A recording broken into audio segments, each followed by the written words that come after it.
మన ప్రభువును రక్షకుడైన యేసు క్రీస్తు అతి శ్రేష్టమైన నామాన్ని బట్టి ఈ ఉదయకాల హోసన్న దైవ సందేశాలనే కార్యక్రమం వింటున్న దేవుని బిడ్డలను మీకు శుభం కలుగునగాక. అందరికీ వందనాలు. మీరంతా బాగున్నారా? దేవుని మహాకృపను బట్టి మన దినములు దేవుడు దీవెనకరంగా మారుస్తూ నడిపిస్తున్న దేవునికే మనం వందనాలు చెల్లించవలసిన భద్రమై ఉన్నాం.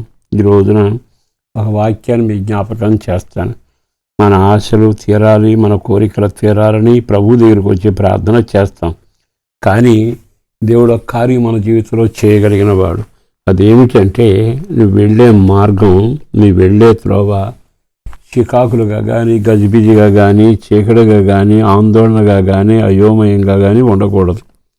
మనం ఏ ప్రయత్నం చేసినా అంత అయోమయంగా ఉన్నాం, గలిబిలిగా ఉన్నా, సమాధానం లేకపోయినా, ఇప్పుడు సమస్యలతో ఉన్నా, నువ్వు ముందుకు ఎంతకే సాగాలనుకున్నా నువ్వు సాగలేవు. అన్నిటికంటే నడవడం కూడా చాలా కష్టంగా అనిపిస్తుంది. అయితే నీ జీవితంలో ఒక అద్భుతమైన కార్యం చేయగలిగిన వాడు ఉన్నాడు. ఆయన చెప్పే మాట ఈరోజు వినిపిస్తాను. యెషయా గ్రంథం 26వ అధ్యాయము 7వ వాక్యంలో ఇలాగున రాయబడి ఉంది. నీతిమంతుల త్రోవను నీవు సరళము చేయుచూ ఉన్నావు.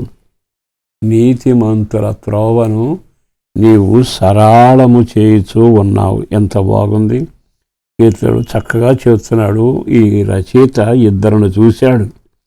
ఆ ఇద్దరులో ఒక వ్యక్తి ఏమో నీతి మార్గంలో వెళ్ళేవాడు, ఒక వ్యక్తి ఏమో విచ్చలవిడిగా ప్రవర్తించి లోకానుసారంగా నడిచేవాడు. అంటే దేవుని భయము, దేవుని ఆలోచన, మంచి చెడు అనే తారతమ్యతలు లేకుండా అతగాడు సాగి వెళతాడు. కానీ విచిత్రమైన అనుభవం ఏంటో తెలుసా? ఇక్కడ రాయబడిన మాట, నీతిమంతుల త్రోవను నీవు సరళము చేయుచున్నావు. ఎవరైతే నీతిగా, భక్తిగా, ప్రార్థన, పరిశుద్ధత, నమ్మకంలో ఉంటారో వారి త్రోవల గురించి ఆయన బాధ్యత స్వీకరిస్తాడు. మరలా చెప్పనా, మన త్రోవ సరిచూసుకోవడానికి ప్రయత్నం చేస్తాం, విఫలం అవుతాం.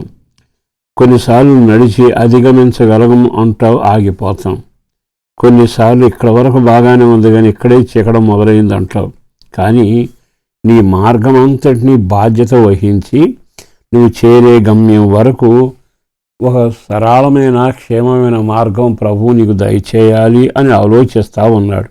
అయితే ఎప్పుడు ఆ పని చేస్తాడు? నీవు నీతిమంతుడు అయినప్పుడు. అంటే జీవితంలో అపవిత్రత అంతా వదిలి దేవుని వెలుగులో వాక్యానుసారంగా యేసు పరిశుద్ధుడు, నీవు పరిశుద్ధుడుగా అడుగులు వేయడం మొదలు పెడితే నీ మార్గాలు నువ్వు ఎక్కలేని మార్గమైనా సరళం చేసి, చీకటి లేకుండా, కాలు బెనకకుండా, అయోమయం కాకుండా, గాఢాంధకారం కాకుండా మార్గాన్ని సరళం చేయడానికి బయలుదేరతాడు. ఈ మాట ఆశ్చర్యంగా అనిపిస్తుంది. ఓ రోజున ఒక వివాహ విషయానికని ఒక దైవజనుడు తన పనివాణ్ణి పంపాడు. వెళ్ళు, మా అబ్బాయికి వివాహం చేసుకున్న పిల్లను తీసుకురా అని. నేను ఎలా వెళ్ళను, వాడు తెలియదు కదా అంటే అతను అంటాడు కదా, నా దేవుని దూత నీకు ముందుగా వెళుతుంది, మార్గం సరళం చేస్తుంది. విన్నారా? నీ వ్యక్తిగత జీవితంలో నీ మార్గాన్ని గురించి, నీ త్రోవను గురించి బాధ్యత కలిగిన ఒక ఆయన ఉన్నాడు. ఆయన పేరే నజరేయుడైన యేసు.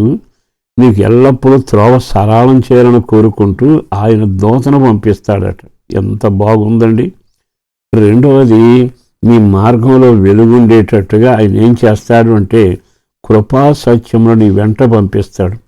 కృపా సత్యం ఉంటే ఆ సత్యమైన వెలుగులో నీ మార్గం దీవెనకరంగా సాగుతుంది. మరొక మాట చెప్పనా, మన మార్గం చీకటి కాకుండానట్లుగా త్రోవ సరళంగా ఉండేట్టుగా వాక్యం అనే దీపం మన చేతికిస్తాడు.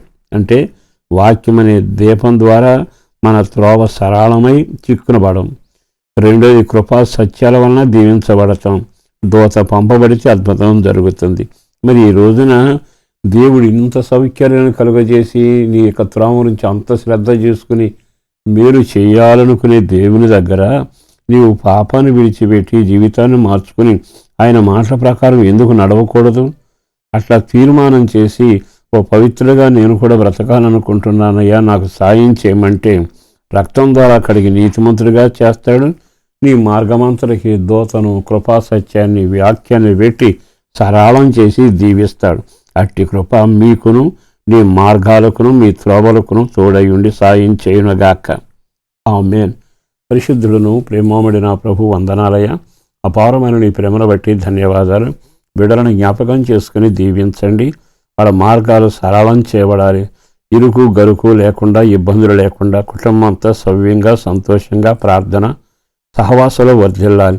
కష్టార్జితం దీవెనకరంగా చేతి పని చేస్తున్న పనిలో తోడుగాను, వృద్ధులకు ఆరోగ్యం, పసిబిడ్డల క్షేమం కొరకును, చదవరులకు ఎదిగిన పిల్లల వివాహ కార్యంలో కూడా తోడుగా ఉండండి. కుటుంబం అంతా రక్షణ కలుగజేసి ప్రార్థనలో నడిపించుమని యేసు పేరట వేడుతూ ఉన్నాము తండ్రి. ఆమేన్.